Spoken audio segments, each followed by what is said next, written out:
Hello, ladies. Welcome to today's session of the Courage series. Part two of the Courage series deals with something that most often is not actually associated with courage, and that is surrender. Most people are afraid of surrender because it often entails the notion of falling, and sometimes we feel as if we hang on or dig our heels into something, then we can affect the outcome. But often the opposite is true. Um, Most of us have heard the term, what if I fail? Or what if I fall? Oh, but my darling, what if you fly? And that's the act of surrender because the possibilities are endless when you do surrender. So today's act of courage is one, the art of learning to receive.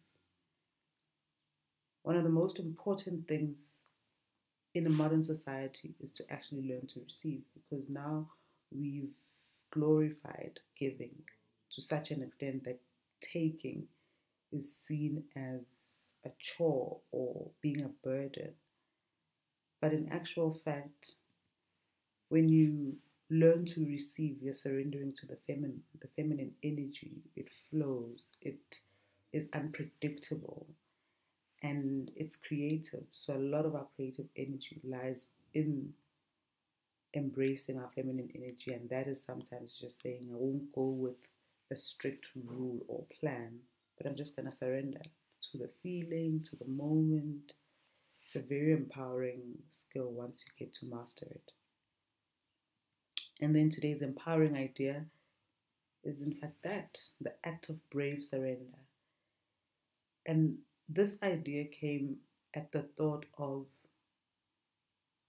having prayed, having worked hard, having put in all your love and effort into something. That last moment where you just bravely exhale, let it go, and surrender. Know that if it comes, it's meant for you, but if it's not, you did your best. And there's lots of things that we can let go of when it comes to surrender. Interestingly, when I was going through the definition of surrender, it says to surrender is to stop resisting to an enemy or component and submit to their authority.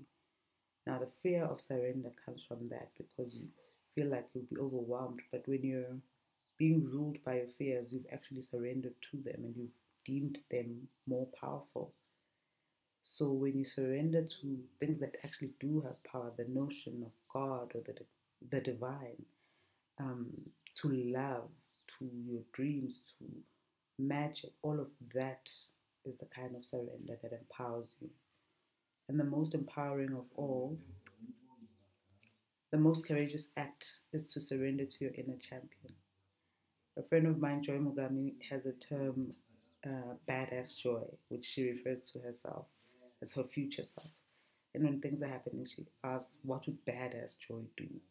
You need your own version of that badass version of yourself and surrender to her and see what badass you can do. That's me. And don't forget, you owe your dreams your courage.